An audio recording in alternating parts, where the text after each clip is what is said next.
Hello friends. ஒரு மனுஷன் லைஃப்பில் எல்லாம் அச்சீவ் பண்ண ஒரு சீக்ரெட் இருக்குது. அதை புரிஞ்சிக்கிற விடியல் உங்கள் லைஃப்பை டோட்டலி சேஞ்ச் ஆக்கிரும். இது மஃபாரிஸ் சேனல். ஒவ்வொரு வீடியோவும் உங்கள் மைண்ட் செட்டை பவர் அப் பண்ணும். ரெடியா? Let's go. வணக்கம் நண்பர்களே. இன்று நம்ம பேச போகும் விஷயம் உலகின் மிகப்பெரிய விளையாட்டு விழா ஒலிம்பிக் போட்டிகள் பற்றி. உலகம் முழுவதும் இருந்து வீரர்கள் கலந்து கொண்டு தங்கள் திறமையை வெளிப்படுத்தும் அந்த தருணங்களை நாமும் பார்க்க போகிறோம். நீங்கள் அறிந்திருக்க முடியும், முதலில் ஒலிம்பிக் போட்டிகள் நடந்தது 1896 எதென்ஸ் நாட்டில் கிரீஸ் எனும் நகரத்தில் தான் நடந்துச்சு. அப்போது சில நாடுகள் மட்டுமே கலந்து கொண்டது. ஆனால் இன்று இது உலகளவிய விழாவானது. ஒலிம்பிக் என்பது வெறும் போட்டி அல்ல, அது உலக அமைதி, நண்பத்துவம், ஒற்றுமை ஆகியவற்றின் வெளிப்பாடாகும். இப்போ நம்ம ஒலிம்பிக் வரலாறை கொஞ்சமாக பார்த்துட்டு போவோம். பழங்கால கிரீஸ் நாட்டு வீரர்கள் தங்கள் திறமையை காட்டி வீரச் சேலங்களை வெற்றிகரமாக முடித்தனர். அந்த காலத்திலிருந்து ஒலிம்பிக் போட்டிகள் வளர்ந்து இன்று உலகின் மிகப்பெரிய நிகழ்ச்சியாக மாறியது. 1920 உருவான உலக ஒலிம்பிக் கமிட்டி IOC ஒலிம்பிக் போட்டிகளை ஒழுங்குபடுத்தும் அமைப்பாக செயல்படுகிறது. காலப்போக்கில் சில நாடுகள் போராட்டங்கள், அரசியல் சிக்கல்கள் காரணமாக ஒலிம்பிக்கில் கலந்து கொள்ளவில்லை. ஆனாலும் அந்த எல்லையை கடந்து ஒலிம்பிக் இன்றும் உலகின் அனைத்து நாடுகளுக்கும் நண்பத்துவத்தை, ஒருமைப்பாட்டையும் காட்டுகிறது. ஒலிம்பிக்கின் வகைகள். ஒலிம்பிக் 2 வகையாக பிரிக்கப்படுகிறது: கோடைக்கால ஒலிம்பிக், குளிர்கால ஒலிம்பிக். முதலாவது கோடைக்கால ஒலிம்பிக். கோடைக்கால ஒலிம்பிக்கில் தடகளம், நீச்சல், கூடைப்பந்து, ஜிம்னாஸ்டிக் போன்ற விளையாட்டுகள் நடைபெறுகின்றது.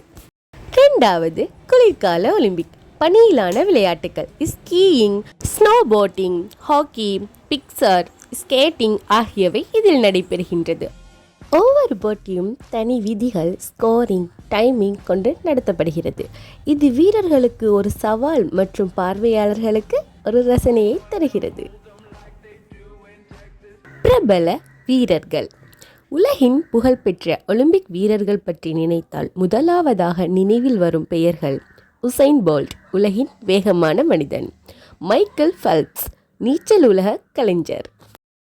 இந்த வீரர்கள் வெறும் பதக்கம் பெறவில்லை, அவர்கள் கடுமையான பயிற்சி, தைரியம், எத்தனை தடவைகள் தோல்வி சந்தித்தாலும் முயற்சி செய்வது போன்ற கதைகள் அனைவருக்கும் முன்னுதாரணம். நம்ம இந்திய, தமிழ்நாட்டு வீரர்களும் ஒலிம்பிக்கில் சாதனை புரிந்துள்ளனர். உதாரணமாக பால்குமாரன், அபினவ் பிந்த்ரோ இவர்களது பயணம் நமக்கு மிகப்பெரிய ஊக்கமளிக்கிறது. ஒலிம்பிக் சின்னங்கள் மற்றும் முக்கியத்துவங்கள். ஒலிம்பிக் சின்னங்கள்: 5 வட்டங்கள், ஒலிம்பிக் ரிங்ஸ், 5 கண்டங்களை குறிக்குது. டோர்ச், ஒலிம்பிக் டோர்ச், ஒளியை, சுடரை போன்றவற்றை குறிக்குது. ஒலிம்பிக் பாடல், வீரர்கள் மற்றும் பார்வையாளர்களுக்கு ஒரே உணர்வு கொடுக்கிறது. ஒலிம்பிக் போட்டிகள் உலகத்திற்கு கூறுவது அமைதி, நண்பத்துவம், ஒற்றுமை, முயற்சியின் அவசியம். பதக்கங்களின் முக்கியத்துவம்.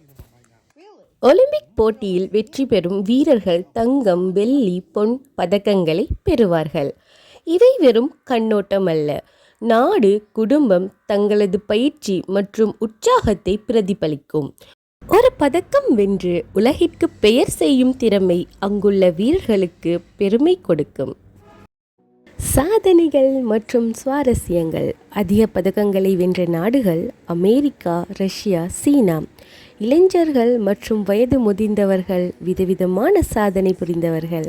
சுவாரஸ்யமான கதைகள், போட்டிகளில் ஏற்பட்ட அதிர்ச்சி சம்பவங்கள், வினோத சவால்கள்.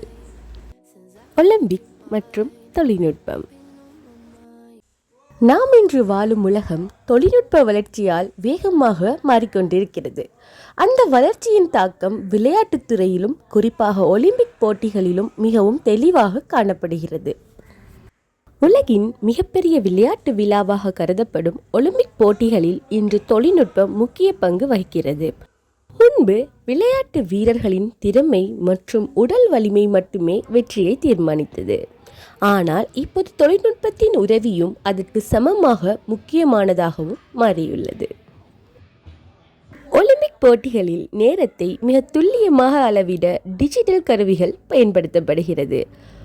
ஓட்டப்பந்தயங்களில் சில வினாடிகளில் சிறிய வித்தியாசமே வெற்றியை தீர்மானிக்கும். அதனால் மிகவும் துல்லியமான கணினி மற்றும் சென்சார் தொழில்நுட்பங்கள் பயன்படுத்தப்படுகின்றன. அதேபோல் வீடியோ ரீப்ளே போன்ற தொழில்நுட்பங்கள் நடுவர்களுக்கு சரியான முடிவுகளை எடுக்க உதவுகின்றது. மேலும் விளையாட்டு வீரர்களின் பயிற்சியிலும் தொழில்நுட்பம் முக்கிய பங்கு வகிக்கிறது. அவர்கள் தங்களின் உடல்நிலை, வேகம் மற்றும் திறனை கண்காணிக்க பல நவீன கருவிகளை பயன்படுத்துகின்றனர். இதனால் அவர்கள் தங்கள் திறமையை மேலும் மேம்படுத்த முடிகிறது. முடிவாக பார்க்கும்போது ஒலிம்பிக் போட்டிகளின் வளர்ச்சியில் தொழில்நுட்பம் ஒரு பெரிய ஆதரவாக உள்ளது. இது போட்டிகளை மேலும் நியாயமானதாகவும் சுவாரஸ்யமானதாகவும் மாற்றியுள்ளது. எதிர்காலத்தில் தொழில்நுட்பம் வளர வளர ஒலிம்பிக் போட்டிகளும் இன்னும் மேம்படும் என்பது நிதர்சனமான உண்மை. ஒலிம்பிக் நமக்கு சொல்லும் செய்தி: உங்கள் திறமையை நம்புங்கள், முயற்சி செய்யுங்கள், உலகத்தை அசைத்திடுங்கள். ஒரு வீரன் எவ்வளவு தடைகளை சந்தித்தாலும் அவன் விடாமுயற்சி செய்து வெற்றியடைகின்றான். அதுபோல் நாமும் வாழ்வில் முயற்சி செய்வோம். நம்ம வாழ்க்கையும் ஒலிம்பிக் போலதான். சவால்கள் வரும், ஆனால் நம்பிக்கை, முயற்சி, கடுமையான உழைப்பு நமக்கே வெற்றி தரும். இன்று நம்மோடு ஒலிம்பிக் வரலாறு, வீரர்கள், சின்னங்கள், பதக்கங்கள், சவால்கள், பிரேரணை எல்லாவற்றையும் பார்த்தோம். நண்பர்களே, ஒலிம்பிக் உண்மையான வேடிக்கை அல்ல, அது வாழ்க்கையின் பாடங்களை நமக்கு சொல்லும் ஒரு உலக பள்ளி போல. உங்கள் திறமையை நம்புங்கள், முயற்சி செய்யுங்கள், உலகம் உங்களை பார்க்கும். உங்களுக்கு பிடிச்ச ஒலிம்பிக் நினைவுகளை கமெண்ட்ல ஷேர் பண்ணுங்க. வீடியோவை லைக் அண்ட் ஷேர் பண்ண மறந்துடாதீங்க. இத்துடன் இந்த வீடியோவை முடிச்சு கொள்ளலாம். மீண்டும் ஒரு நல்ல வீடியோவில் நான் உங்கள் எல்லாரையும் சந்திக்கிறேன். அது வரைக்கும் உங்களிடமிருந்து விடைபெறும் நான் உங்கள் மாஃபாரிஷ். நன்றி, வணக்கம்.